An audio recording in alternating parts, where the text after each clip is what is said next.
I thought I had buried the secret forever until someone brought it back to life with one simple sentence. Have you seen what Ryan posted? The call came from my cousin, Carol, who has always treated the internet like a volatile combination of a gossip column and a grenade. The clock on the antique mantelpiece read 4 minutes past 11 on a Tuesday morning, a time that should have been dedicated to the dull. I was just counting mugs and vases like I do every night. That comforting rhythm of ordering inventory for my little shop, and then this knot right here, cold, tight, pulled me straight out of the smell of clay dust and cedar wood. It began to tighten in my stomach, pulling me away from the pleasant smell of clay dust and cedar wood. What was she whispering? What had Ryan posted? It's on his page, Carol continued, the word page, stretched out with a dramatic sigh, as if referring to a tragic opera performance she'd been forced to attend. He's talking about you. My breath caught, a small, sharp gasp, and the mug of lukewarm tea I'd been holding felt suddenly heavy, precarious. I set it down gently on the counter, the porcelain clinking against the formica like a warning bell. Ryan, my only son. Ryan, who at 35 had turned his life into a carefully curated, highly monetized public spectacle. His content, as he called it, was built on vulnerability, raw confessions, and increasingly thinly veiled critiques of his past. What exactly is he saying, Carol? I asked, my voice coming out steadier than I felt, the decades of practice in keeping my emotions tucked away serving me well. I could hear the quick clicking sounds of a keyboard on Carol's end, the sound of someone frantically scrolling, or perhaps someone savoring the moment before the inevitable emotional explosion. Just read it, Janet. It's better if you read it yourself, she insisted, refusing to offer the specifics, which only amplified my immediate sense of dread. She was protecting me, but in doing so, she was forcing me to walk into the darkness without a lamp. But Jan, just scroll down to his latest vlog post. The title is... She paused, and I heard her take a deep theatrical inhale. The title is My Journey to Healing, Escaping the Toxic Grip of My Ex-Mother. Ex-mother. The word struck me with the physical force of a blow, robbing my lungs of air. It wasn't estranged, or difficult, or even the overused narcissistic. It was ex-mother. A discarded label, a role terminated, a relationship unilaterally cancelled. It sounded so sterile, so definitive, like a property title being transferred. It was an inventory item that had been labeled out of stock and permanently removed from the shelf. I leaned against the cool glass of the display case, the colorful ceramic bowls blurring into streaks of blue and green. The sun streamed in, illuminating motes of dust dancing in the air, but the light offered no comfort. All the air had gone out of the room. It had been sucked out, drawn into the black hole of that single casual compound noun. I knew, with the chilling certainty only a mother can feel, that this was not a moment of quiet personal reflection. Ryan had over 300,000 followers on the platform, people who hung on his every word, people who saw him as a hero for speaking his truth. This was an opening salvo, a public execution of my reputation, broadcast live to the world. My hands, usually steady from years of molding clay, were shaking violently as I picked up my phone. The screen seemed to burn my fingertips. I typed his name into the search bar, the familiar face staring back at me, the professionally wounded eyes, the soft, vulnerable lighting, the perfectly styled, slightly tousled hair. He had built an entire career out of this carefully constructed image of the sensitive, misunderstood survivor. And I didn't know then that this single moment, seeing that horrific title, would change everything I thought I knew about my life, my love, and my legacy. The betrayal was not just his. It was modern, cold, and calculated for profit. I started scrolling, and the screen turned into a window on a nightmare I couldn't wake up from. The first thing I read was not the video transcript, but the deluge of comments beneath it. Hundreds, thousands. You are so brave. Ryan, thank you for sharing. I have a toxic mom too. You're giving me the courage to cut her out. She's clearly a narcissist. You did the right thing, King. I skimmed through the video description, a tightly written, emotionally manipulative paragraph detailing years of coercion, unreasonable expectations, and a chilling summary of my supposed control. She never wanted a son. She wanted an obedient puppet for her small-town life. The narrative was simple, clean and utterly devastating in its distance from the truth. My shop, the potter's wheel, felt suddenly claustrophobic. It was more than just a business. It was the life I had built after his father left, a tangible expression of my resilience. It was messy, human, and rooted in the quiet, painstaking process of creation, everything Ryan had fled in favor of his sleek, digital, performative existence. I remembered the summer he turned 17. He'd wanted to go to a music festival 3 states away with a group of friends I didn't know. I said no, a flat, decisive no. He was too young, and the plan felt too loose, too dangerous. He'd screamed then, "You're trying to ruin my life. You want me to be as boring as you are." I'd stood there silent, allowing the heat of his anger to wash over me, hoping the storm would pass. He'd slammed the door so hard a small crack appeared in the plaster near the frame. It was a crack I had never repaired, a silent memorial to that moment. Now, that small crack had become a chasm. The video itself began, and Ryan's voice, modulated to sound raw and intimate, filled the quiet space of my shop. He sat in a perfectly lit room, his expression a masterpiece of weary vulnerability. "I know this is hard to talk about," he began, his eyes misting slightly. "But for years, I lived under a shadow. The shadow of my mother's expectations." He paused, allowing the gravity of the word to settle. "She controlled my career choices, my relationships, even how I dressed. It wasn't love, it was ownership." I pressed the mute button. I couldn't bear the sound of his voice speaking such calculated falsehoods. I didn't need the audio. The images were enough. Ryan used an old photograph, a faded, beautiful image of us at his high school graduation. Me, beaming, my hand resting proudly on his shoulder. He'd captioned it, "The day the cage door opened, but I didn't know how to fly." The irony was a bitter taste in my mouth. I had funded his escape. I had given him the entirety of my savings when he moved to Los Angeles at 22, chasing the vague dream of digital media. I had paid for his first 3 months of rent, telling him, "Go, Ryan, try. If it doesn't work, you can always come home. I'll always be here." I had wanted him to fly. I had pushed him out of the nest, believing he was strong enough. My sin, it appeared, was not in trying to control him, but in simply having the audacity to be his mother, a role that, in his new shiny world, was now synonymous with villainy. I scrolled down further, the sheer volume of supporting comments now a crushing weight. He had not just shared a story, he had successfully executed a character assassination. The part that hurt the most was how deeply, how instantly his audience believed him. They didn't know me. They didn't know the years of quiet sacrifice, the sleepless nights, the sheer, ferocious love that had been the foundation of my life. They only knew the perfectly scripted narrative of the victimized son. The bell above the shop door jangled, signaling the arrival of a customer, snapping me out of the digital abyss. Mrs. Henderson, a sweet, elderly woman who came in every month to buy a small, hand-painted bird bath. I quickly locked my phone screen, shoving the device into my apron pocket as if it were a dangerous object. "Good morning."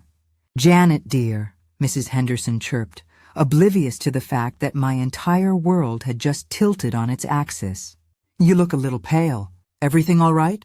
I forced a brittle smile, the effort costing me more than I could afford. Just a bit of a headache, Mrs. Henderson. Nothing a good cup of tea won't fix. I guided her toward the display, talking about glazes and firing temperatures. The mechanical words of my craft serving as a temporary shield against the searing heat of Ryan's betrayal. But as I wrapped the delicate ceramic piece in tissue paper, my mind was racing, trying to comprehend the sheer scale of what he had done. He hadn't just moved on. He had publicly disowned me for profit. He had called me his ex-mother. I finished the transaction, watching Mrs. Henderson leave, her steps light and easy. The silence returned, heavier this time. I pulled the phone out again. The urge to comment, to defend myself, to expose his lies was almost irresistible. But Ryan had hundreds of thousands of followers. I had maybe 200 friends on my own, mostly old classmates and distant relatives. Any direct confrontation would be like bringing a butter knife to a cannon fight. I would be devoured. I put the phone back down, walked over to my wheel, and picked up a cold, wet lump of clay. I placed it on the spinning head, centered it, and pushed my thumbs into the middle, searching for the core. The clay yielded, cool and damp against my skin. The process was always meditative, a reliable way to turn chaos into form. But today, the clay felt rebellious, refusing to center. It wobbled and fought my hands, mirroring the turbulence inside my own chest. How do you fight a ghost in a machine? How do you defend your soul against a polished video? I looked at my hands, stained with the soil of the earth, and then at the clean digital world where my son had chosen to live and where he had just erased me. The contrast was a crushing indictment of my life. I knew I couldn't let it stand. But how? My heart ached with a deep, throbbing pain, not just of betrayal, but of the realization that I didn't know my son anymore. The charming, sensitive boy I raised had become a ruthless, media-savvy businessman, and his product was my humiliation. This was modern warfare, and I was entirely unprepared for the digital battlefield. The next few days were characterized by a chilling stillness, an emotional vacuum inside the familiar walls of my life. I continued to open the shop every morning at 9, turning the sign from closed to open, a small, meaningless act of defiance against the hurricane Ryan had unleashed. But nothing was the same. The scent of kiln-fired pottery and wet earth, usually my solace, now seemed hollow, muted by the constant, buzzing echo of that single phrase, ex-mother. I didn't reply to Carol, or to the half-dozen other worried messages that fluttered into my inbox from friends who, in their concern, only amplified the shame. Silence was my only weapon, my only armor. I knew that any reaction, any desperate post, any angry comment would feed Ryan's narrative, giving him more content to prove my toxicity. I imagined him, in his bright minimalist apartment in LA, refreshing his feed, waiting for the defensive, emotional outburst of the controlling mother. I would not give him that satisfaction, but the silence was not passive. It was a screaming void. I started noticing the small, subtle shifts in the world around me. The lady who ran the flower shop across the street, usually quick with a bright, "Morning, Janet?" now offered a hesitant nod, her eyes darting away quickly. At the weekly farmers market, where I sold my custom mugs, there was a new kind of curiosity in people's gazes, not the warmth of familiarity, but the cold scrutiny of judgment. I started seeing the young people, those in their 20s and 30s who frequented the town square on weekends, looking at me with a distinct air of superiority. They were Ryan's demographic, the ones who were fluent in his language of trauma and boundaries. They looked at me as if I were a relic, a stubborn piece of the past that needed to be dismantled for the sake of progress. One afternoon, a young woman, clearly a student from the nearby university, wandered into the shop. She browsed for a long time, her phone held loosely in her hand. She picked up a delicate porcelain figurine, a small, detailed sparrow I had spent hours glazing. "This is beautiful," she said, her voice surprisingly soft. Then she looked up, her expression hardening just slightly. "But I saw the video. You know, about how you didn't support his art." The air crackled. This was the first direct confrontation. My heart hammered against my ribs, a frantic, trapped bird. I looked at the sparrow in her hand, then met her gaze. My voice was low, steady. I supported my son's choices for 20 years. I supported his passions, his education, and his decision to move 3,000 miles away to pursue a dream I didn't fully understand. She hesitated, her finger tracing the curve of the sparrow's wing. "But he said you wanted him to take over this shop, that you didn't respect his career."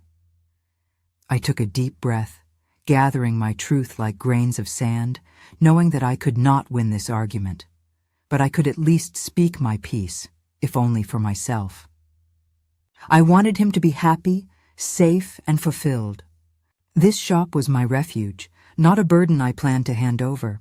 I only ever suggested he learn the business of it, how to manage money, how to run a small enterprise, as a backup plan.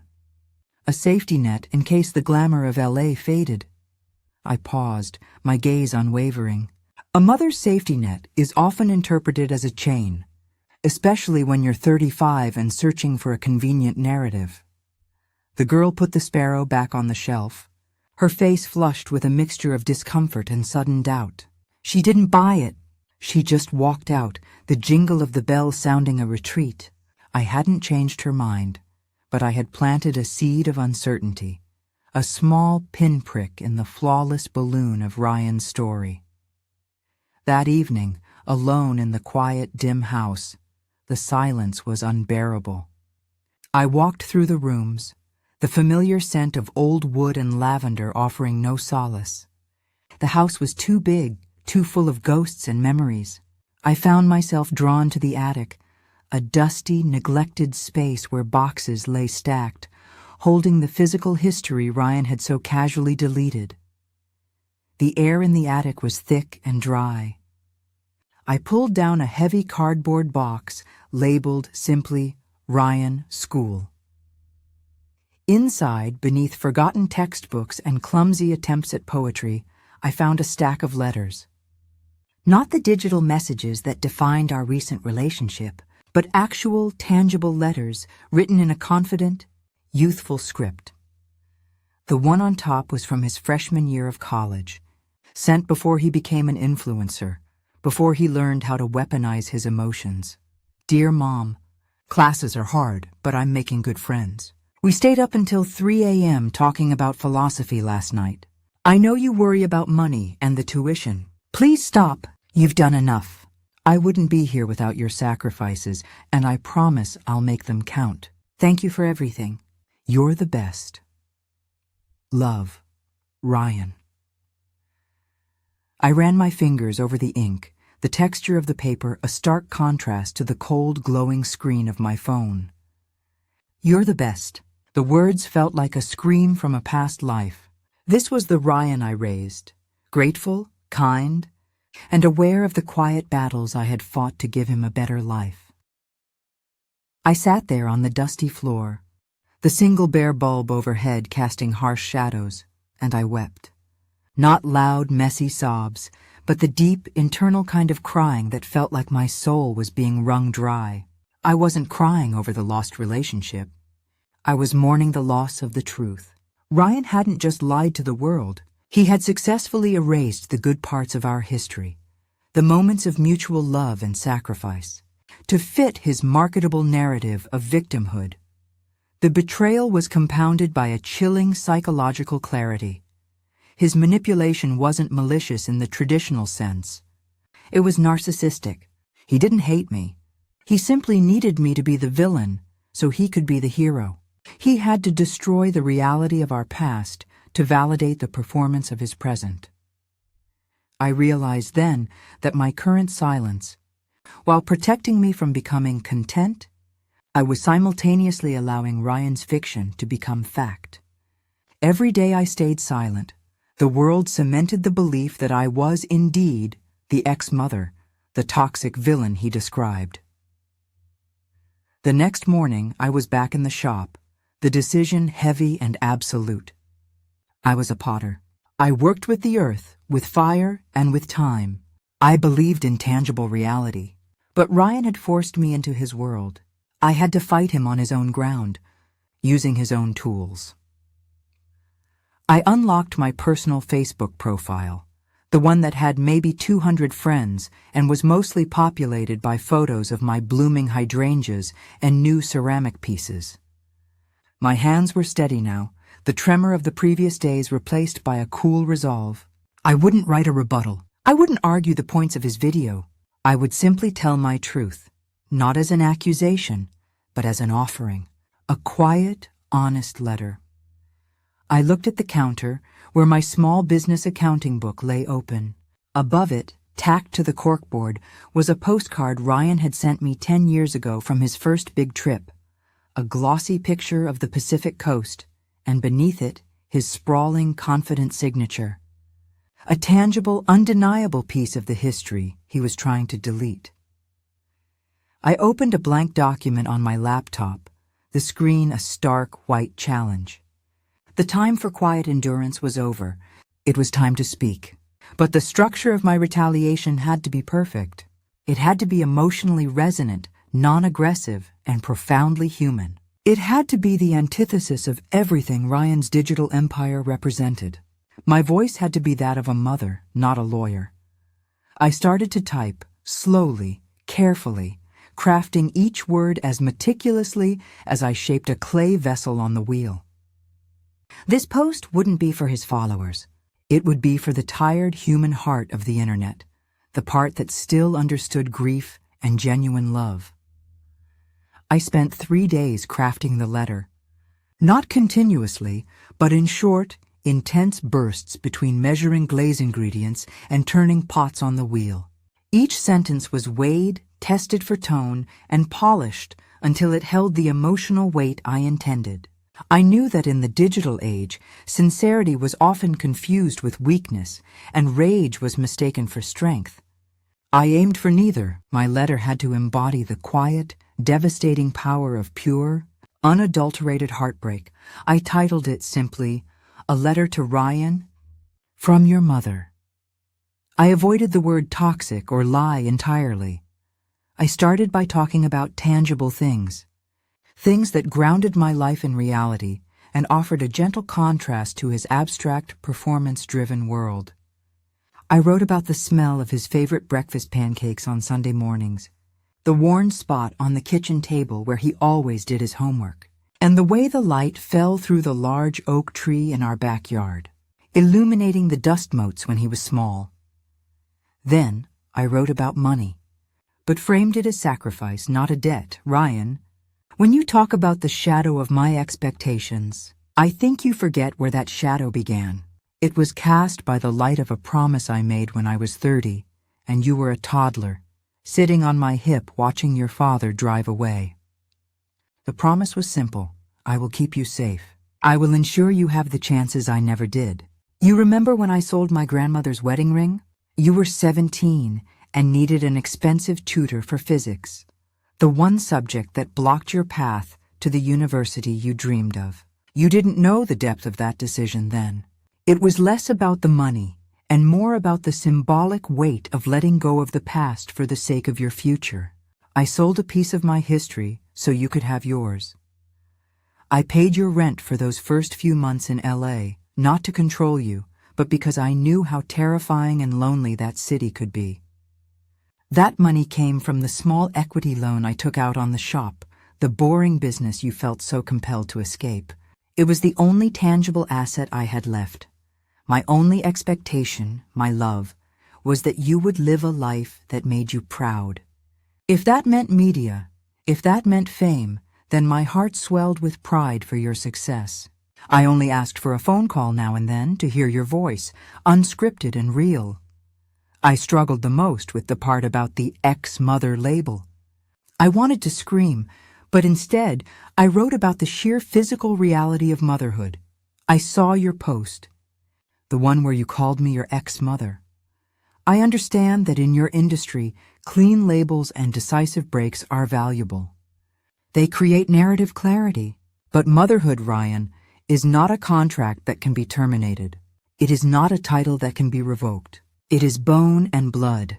There is a small silver scar just below my ribs, Ryan, from when I carried you. It's where the surgeon made the incision to bring you into the world. A clean, surgical scar that turned into a thin, white line over time. Every time I see it, I remember your first breath, the fierce pain of that separation followed immediately by the fierce, absolute joy of holding you. You can call me whatever you like on the internet. You can delete me from your feed, but you cannot delete that scar. You cannot unbreathe the air of my life that you inhaled for 9 months. You cannot undo the fact that my heart beat for 2 before yours learned to beat on its own. I finished the letter with a quiet plea for the human truth. Not an apology, but a simple statement of love and loss. I am not writing this for clicks, or for validation, or to win an argument I have no intention of joining. I am writing this simply because the truth deserves a memory. I miss the boy who wrote "You're the best" on a college postcard. I pray that you find the courage to remember him too. With all my love, Mom. I found an old, grainy photo to accompany the post. It wasn't one of his curated graduation photos. It was a picture of Ryan, maybe 6 years old, sitting cross-legged on the floor of my first tiny ceramic studio. His face was smeared with bright blue clay, a lopsided, joyous grin on his face, holding up a small, misshapen clay dog he had just finished. It was messy, unprofessional, and profoundly real. On Thursday morning, before the delivery truck started rumbling down Main Street, I hit post. I then immediately turned off my phone, tucked it deep inside a drawer, and walked over to my wheel. I didn't want to watch the initial response. I had thrown my truth into the digital ocean, and now I had to focus on the tangible, the immediate. I needed the meditative rhythm of my craft to protect me from the ensuing storm. The storm, when it hit, was nothing like the angry, reactive wave I had anticipated. I finally checked my phone that afternoon. After a long, intense session of throwing perfect cylinders, my screen was nearly frozen, hundreds of notifications. Emails, texts, and alerts flooded the digital space. I tentatively opened the Facebook app. The numbers were staggering. My post, initially shared only with my 200 friends, had been shared over 10,000 times. Then 30,000. Then 50,000. It was going viral, but not with the quick, aggressive venom of Ryan's content. It was spreading with the slow, relentless power of genuine emotion. The comments beneath my letter were a breathtaking torrent of empathy. This broke me. You can feel the truth in every word. I'm so sorry you're going through this, Janet. This is a mother's truth. The scar below the ribs. That's it. That's the difference between a mother and an ex-mother. The reaction was fueled, I realized, by the very qualities Ryan had abandoned: nostalgia, sacrifice, and the quiet, unpaid labor of love.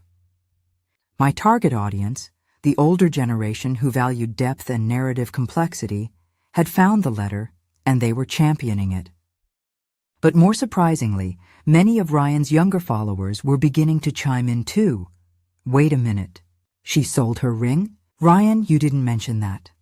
The 6-year-old photo, that's just pure. Why is he hiding this part of his life? The shift was subtle but seismic. Ryan's story was a highly filtered, two-dimensional image. Mine was a tactile, complex sculpture.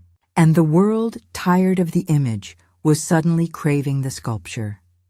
The twist came when one of Ryan's most popular, high-profile followers, a woman known for her advocacy of toxic relationship cutoffs, posted a long, thoughtful thread about my letter.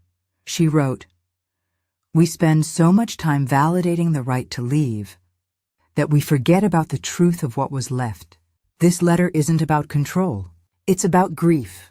It raises the question, can you really claim victimhood when the villain sacrificed everything for you?" The momentum was unstoppable. The story wasn't Janet versus Ryan.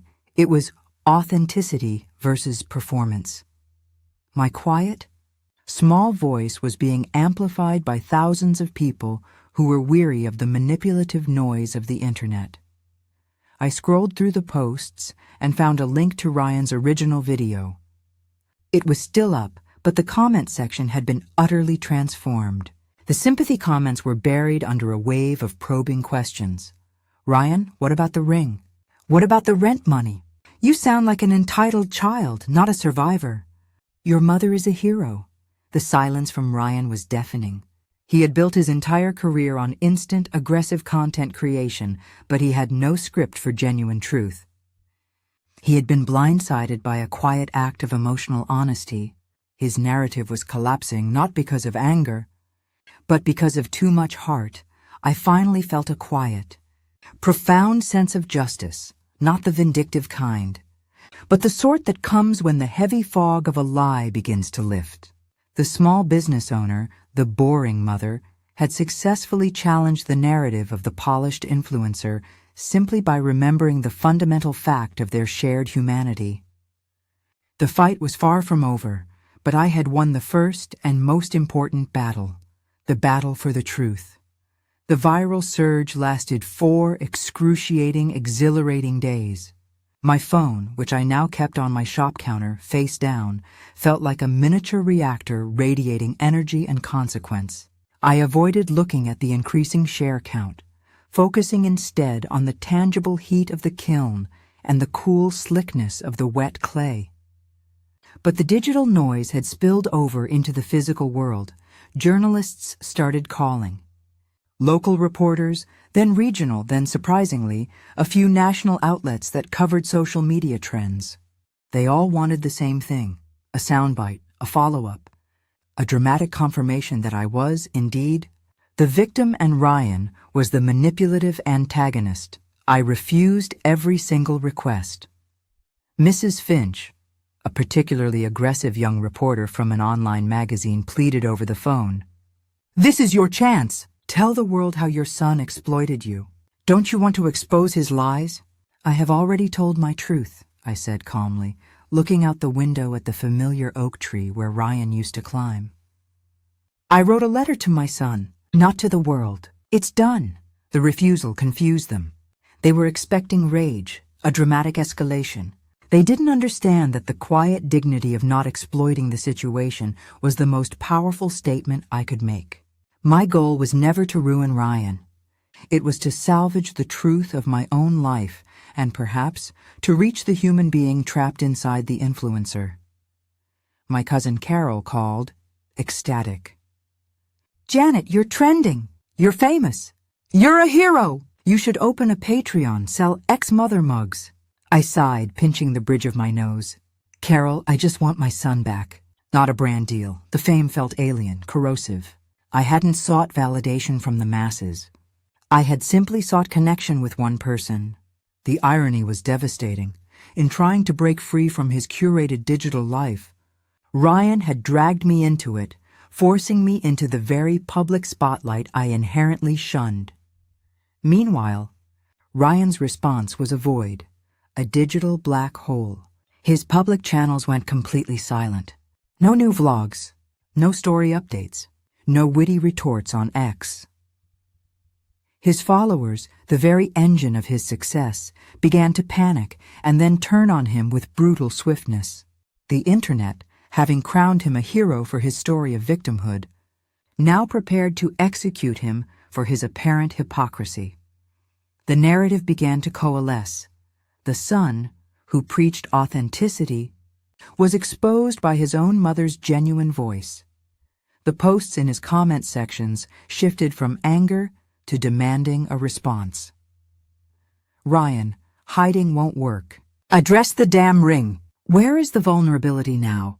When it's not profitable? Your mother is a queen. You just proved you only care about the drama." What fascinated me, in a clinical, deeply painful way, was the psychology of the rapid shift. His audience had been primed to respond to high emotion, but they valued sincerity above all else. When my raw, unpolished sincerity crashed into his carefully manicured performance, the performance shattered. They didn't hate Ryan. They hated the feeling of being manipulated, of having invested their empathy in a fraudulent narrative. After a week of absolute digital silence, I received the first private contact from Ryan. It was an email, not a text. Formal, distant, and utterly devoid of the emotional flair he usually deployed. The subject line read, "About the post, Guillaume." Hands were shaking again, but this time it was from a different kind of fear. The fear of reading his cold, lawyer-vetted defense. I opened it, bracing myself. "Mom, you know I never meant for this to hurt you. I was trying to articulate my experience of feeling stifled, and maybe I used language that was too hyperbolic for the mainstream. I understand now that the context I provided was insufficient. However, publicly airing private family history, regardless of your intention, has resulted in significant professional damage to my brand. The endorsements are being pulled. I am losing followers rapidly. I worked years to build this platform. I would appreciate it if you would issue a follow-up statement clarifying that your letter was not intended as a direct rebuttal to my personal journey, but rather a reflection of your own feelings. If you could also delete the post, it would go a long way towards mitigating the crisis. Please understand the gravity of the situation. My livelihood is at stake. Ryan." I read the email 3 times.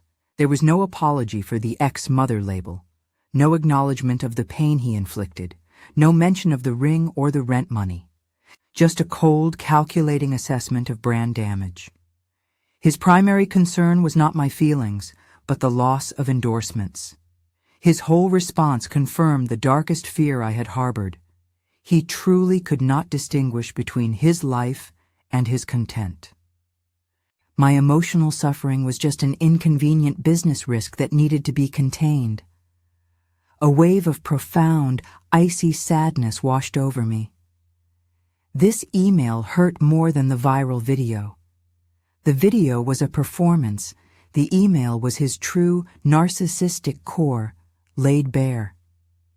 I went to the back room of the shop, sat down on the stool in front of the window, and stared out at the winter garden, bare branches against a pale sky. I realized what I had to do. I would not reply to the email.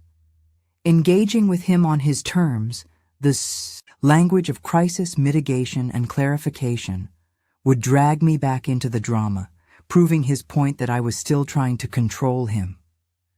I had already spoken my final, definitive truth.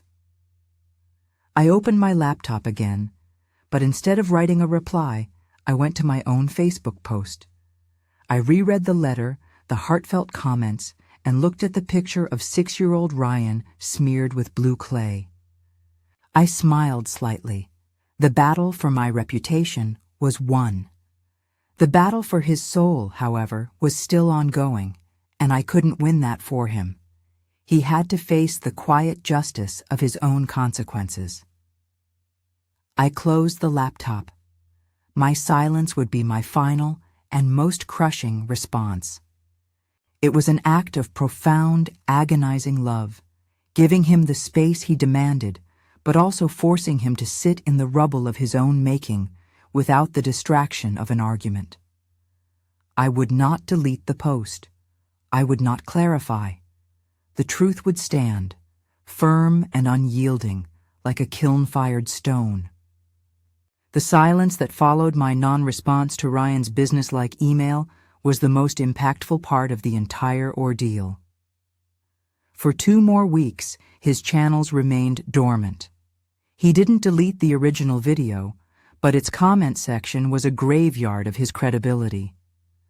The internet, famously fickle, began to move on, leaving Ryan stranded in the middle of a self-inflicted storm. Then, the jingle of the shop bell announced an arrival that stopped my heart. It was a cold, late afternoon. The shop was quiet, filled. only with the soft, earthy scent of damp clay and the low, comforting hum of the dehumidifier. I was dusting a new shelf of indigo-glazed mugs when I looked up and saw him, Ryan. He stood just inside the door, wrapped in an expensive city slicker coat that looked utterly out of place against the backdrop of my small-town, rustic shop. He hadn't called. He hadn't texted.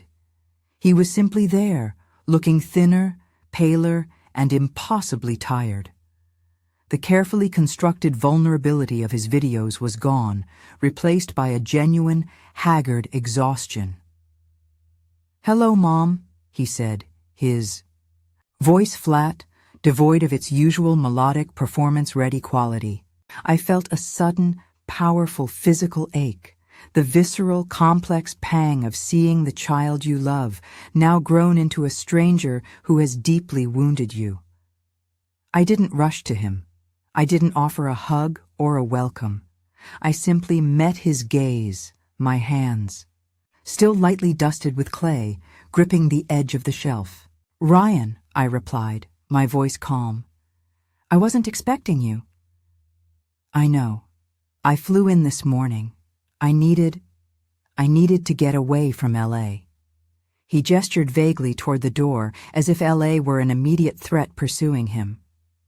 "Is this a personal visit? Or are you here on business?" I asked, the bluntness of the question slicing through the emotional tension. I needed to know which version of him I was talking to, the son or the brand manager. He flinched. The question was obviously not the reception he'd hoped for. "It's personal, Mom. Look, can we just talk?" I walked slowly around the counter and leaned against the old, scarred wooden surface. "We can, but not about the views or the endorsements or the social media algorithm. If you want to talk about any of that, the conversation is closed. I'm done being part of your content." Ryan sank onto the nearest chair, an old, sturdy, wooden seat near the front window that looked out onto Main Street.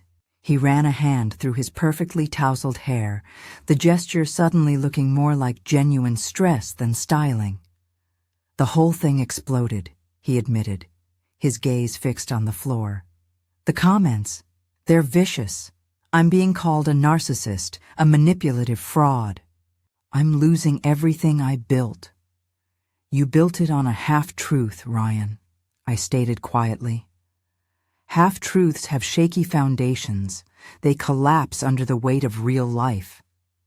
He finally looked up at me, his eyes full of accusation, the defensive armor of the influencer snapping back into place. "It wasn't a half-truth, Mom. My feelings were real. I did feel stifled. I did feel like you didn't respect my career path. You were always so proud of this shop, always talking about stability and pensions.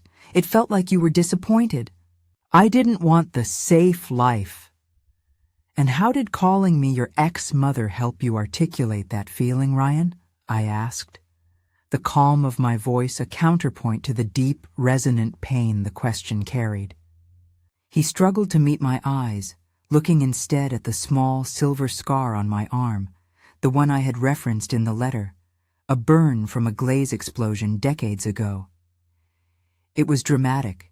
It was a headline. It was effective, until it wasn't. Effective for your career, yes, but you didn't consider the effective destruction it would cause to the one person who has loved you unconditionally for 35 years. You used the most sacred relationship in your life as clickbait. I paused, the silence stretching between us, heavy with decades of unspoken things. The truth, Ryan, is that you didn't need a villain. You needed a narrative, and I was the most convenient character. He was silent for a long time.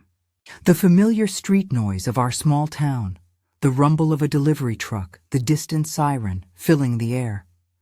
He was a universe away from the manicured silence of his L.A. studio. Finally, he spoke, his voice barely a whisper. "I read your letter, Mom. I read the part about the ring. I never knew you sold Grandma's ring." This was the twist I had waited for. The moment the lie became real. "Of course you didn't know," I said, walking closer, placing a hand gently on the cool, rough surface of a ceramic bowl on the display shelf. "I didn't tell you, because a sacrifice isn't a gift when it comes with a guilt trip.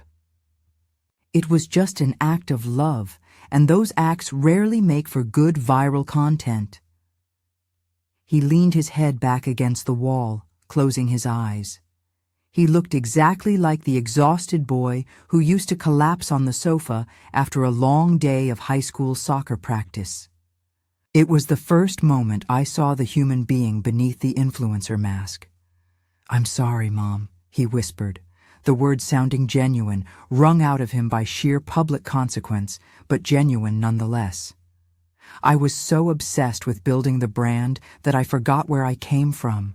I forgot who I came from. "You didn't forget me, Ryan," I corrected gently. "You erased me, and you erased yourself, the kind, grateful person who wrote me letters from college." I realized in that moment that my quiet justice was already won. He was here, he was hurting, and he was finally, painfully, seeing the human cost of his digital ambition. He hadn't come home for forgiveness.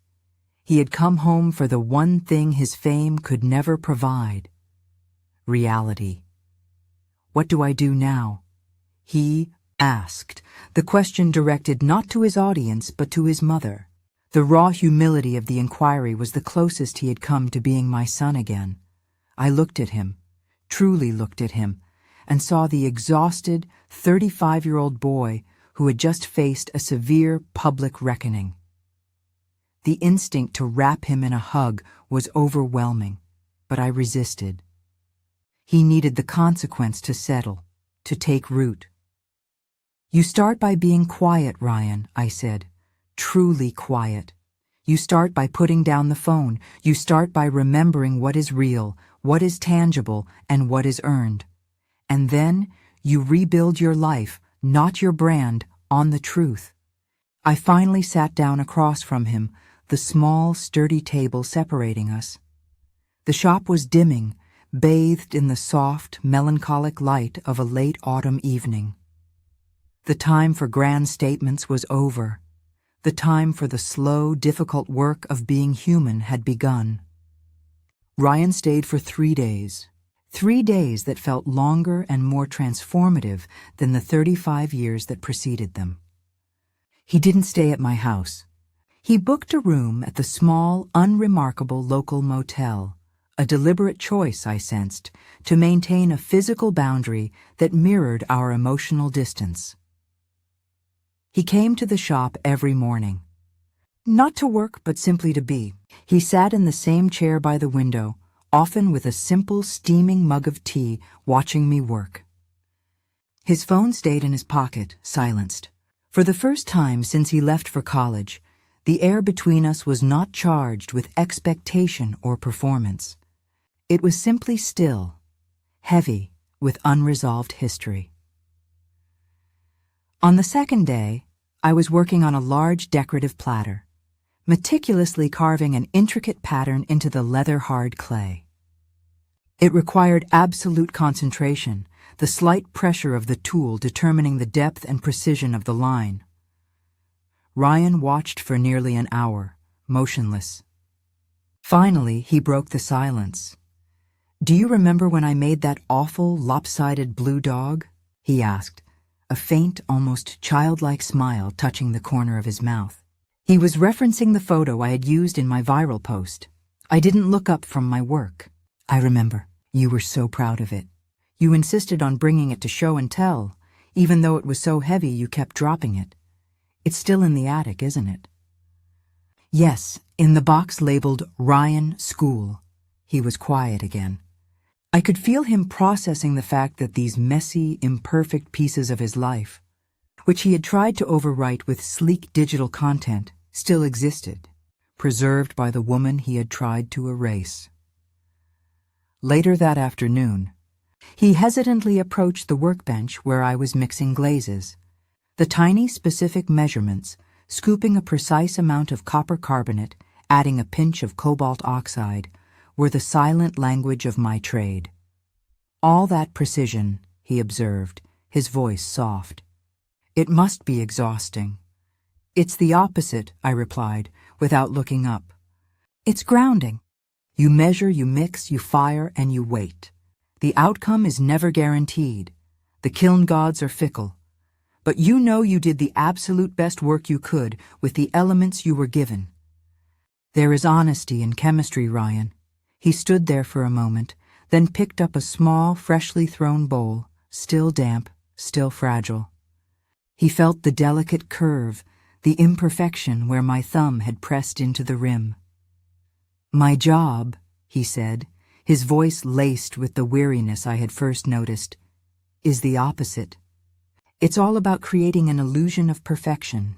Curated light, curated vulnerability, curated outrage. It's chemistry, too, but the elements are entirely synthetic. It's toxic. The word hung in the air, echoing the accusation he had leveled at me. He hadn't just labeled me toxic. He had been living in a toxic environment of his own making. That evening, we had dinner at my kitchen table. We ate simple tomato soup and grilled cheese sandwiches, the kind of meal we hadn't shared since he was a teenager. The silence was less oppressive, more reflective. As we were clearing the dishes, Ryan finally brought up the core issue, not as a point of business, but as a genuine confusion. Why didn't you delete the post, Mom? When I asked you to, you knew I was losing everything. If you really cared... I stopped wiping the counter and turned to face him fully. The fluorescent kitchen light was harsh, revealing the fine lines around my eyes and the vulnerability in his. I didn't delete it, Ryan, because it was the truth. And the truth doesn't get deleted just because it's inconvenient. If I had clarified or removed it, I would have validated your deepest fear, that your mother is just another resource to be managed, another problem to be swept away with a click. I needed you to confront the reality that your actions have consequence outside of a follower count. I walked over to the back door, pulling back the curtain to look out at the dark backyard. You wanted freedom. I gave it to you, along with a safety net made of my own savings and my pride. And you took that freedom and used it to burn the bridge behind you. I left the post up because that bridge needed to be rebuilt, brick by painful brick. And I can't do that work for you. My eyes stung, not with anger, but with the residue of months of bottled-up grief. He didn't argue. He didn't defend. He simply walked up behind me, and for the first time since his visit, he put his arms around me. It was a tentative, unsure embrace, the kind given by someone who has forgotten the language of physical comfort. But it was there. I saw how many people wrote about their own parents, Mom. He mumbled into my shoulder. They saw your honesty and realized how much of their own family drama was just a narrative. You made them stop and think. You didn't just save your reputation. You saved a lot of other people from cutting the wrong chords. It was the closest he had come to an apology, a public acknowledgement of the wider ethical impact of my letter. He pulled back, his eyes wet.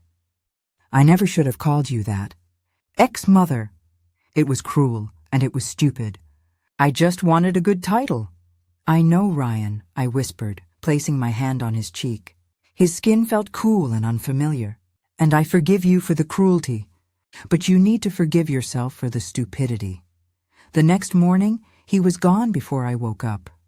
He left a note on the kitchen counter, next to a fresh bouquet of hydrangeas, my favorite. The note was short, handwritten on a piece of thick, expensive stationery. Mom, I'm going offline. Completely. I need to figure out who I am when I'm not filming it. Thank you for leaving the truth up. It hurt, but it's the only real thing left. I will be in touch, but not on social media. I promise. Your son, Ryan. I sat down and read the note, the heavy weight that had settled in my chest months ago finally beginning to lift. It wasn't the dramatic reconciliation of a movie, but it was the quiet, difficult truth of human love. Messy, slow, and earned. I walked into the shop, turned the sign to open, and picked up a fresh lump of clay. The work continued. The storm was over. Life in the small town slowly began to return to its steady, predictable rhythm. The media frenzy subsided as abruptly as it had begun, having found new, fresher dramas to consume. The reporters stopped calling. My local customers, sensing my quiet resolve, stopped mentioning that thing on the internet. The judgment in the eyes of the younger generation dissipated, replaced by a strange, newfound respect. I was no longer the toxic mother, but the woman who won the internet with a letter. This residual fame was a strange garment to wear. It was entirely passive. I had achieved notoriety not by doing, but by being honest. I went back to the simple, profound joy of my work. The ceramic shop felt safer now, insulated by the quiet strength I had found during the confrontation. I started to notice a shift in my own creative process. My pieces, always sturdy and practical, began to take on a deeper, more reflective quality. I made a series of mugs with internal, unseen spirals, a symbol of the hidden complexity beneath a smooth, outward surface. Ryan's complete digital blackout was the most eloquent silence of all. The influencer account remained active, frozen in time. The last post, a highly polished video that now seemed laughably artificial, surrounded by the remnants of the viral backlash. The endorsements were gone, the follower count stabilizing at a lower but still significant number. But the man behind the screen was gone. 6 weeks after he left, I received a package in the mail. It wasn't sent from LA or the familiar return address of his assistant. It was postmarked from a small town in Northern California, known for its redwoods and its lack of cell service. Inside the package was a simple, unmarked wooden box. And inside the box, nestled in wood shavings, was the blue clay dog. It was exactly as I remembered it, lopsided, heavily glazed in an amateurish blue that bled into the white and impossibly heavy for its size. The ears were too large, the tail a mere nub. It was hideous, clumsy, and absolutely perfect. I held the dog in my hand, the weight of the fired clay a physical manifestation of my memory. He hadn't just retrieved it from the attic. He had found it, packaged it, and sent it to me. It was a silent admission. I remember the 6-year-old me. I remember the messy, real beginnings. There was no note. The object was the message. 2 months later, the call came. It wasn't a FaceTime or a WhatsApp call. It was a simple, old-fashioned landline call to the shop's number. I answered mid-morning, my hand covered in porcelain slip. The potter's wheel, Janet speaking. "Hi, Mom. It's Ryan." His voice was different, deeper, slower, stripped of the synthetic brightness that had been his professional tone for years. It sounded like the voice of a man who had been genuinely quiet for a long time. "Ryan," I said, steadying my voice, pulling my hand away from the clay to grasp the receiver firmly. "It's good to hear from you. Where are you?" "I'm in Oregon," he said, "doing some volunteer work on a conservation project. Logging out here. It's real work. Hard work." There was a genuine note of surprise, almost pride in his voice. "I'm glad to hear that." "Son," I replied, allowing a genuine smile to finally cross my face. "I got your letter framed. The original printout I saw online," he confessed. "It's pinned up above the bunk in my cabin. I read it every day. I needed the reminder of the scar." I closed my eyes for a moment, absorbing the magnitude of that confession. He hadn't just read the truth. He had internalized it. "I received the blue dog," I told him. "He's sitting right here on the counter. He's still magnificent." A soft, genuine laugh came across the line. "He is truly ugly, Mom, but he's mine. Look, I'm not calling to apologize again. I think we are past that. I'm calling because I want to come home for Christmas. Just for a few days. Quietly. No cameras. No content. Just home. The invitation was profound in its simplicity. It was not a request for forgiveness. It was a request for inclusion, for a restoration of belonging. The door is always open, Ryan, I said, my voice thick with emotion. It was never locked. I know that now, he said simply. We spoke for another 10 minutes, the conversation entirely mundane. The weather, the cost of groceries, my latest kiln firing. It was a conversation between a mother and a son, unburdened by the weight of an audience. As I hung up the phone, I realized that the ex-mother post had been the catalyst, the terrible fire that had forced the dross out of the gold. Ryan had gone on a journey not of career success, but of self-reclamation. He had to lose his audience to find his true voice, and he had to publicly hurt me to finally see the genuine, selfless nature of my love. My small shop was silent again, but this time it was the comforting silence of peace, not the heavy silence of dread. I looked down at the blue clay dog on the counter, a beautiful, imperfect thing, and knew that the quiet justice I had sought was finally delivered. The digital betrayal was a memory. The human connection was real.